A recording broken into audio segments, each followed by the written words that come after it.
Hey guys, another update. Abang-abang tayo guys mamaya sa awards na PMPC 38th Awards. Ayan. Si Kim ay magiging host kasama si Alden. Dami nagtatanong kung may pa-live. Sana meron. Isa sa host kasi si Kim and may award din sila syempre. One of the host along with Alden and Pulo.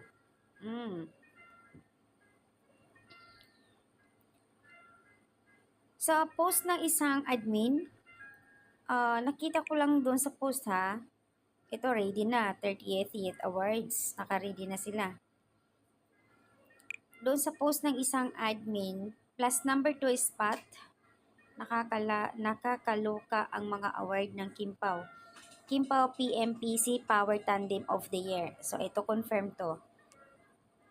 Si Paulo naman sa Best Primetime Series ng Linlang. Nominado pa lang siya dito pero not sure kung makukuha siya.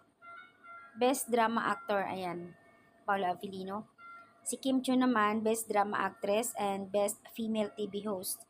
Best Reality Show Host, Kim Pao Night Shift. Nag-trending naman ang Kim Pao, PMPC Power Tandem, number 2, ang Kim Pao sa pagiging trending nila sa Twitter. So, mamaya malalaman natin guys, i-announce kung ayon dito sa comment, kung sino gusto manood ng live kasi may live ata I think ang PMPC mamaya may live o yung ibang mga admin team live malalaman yan mamaya. Excited.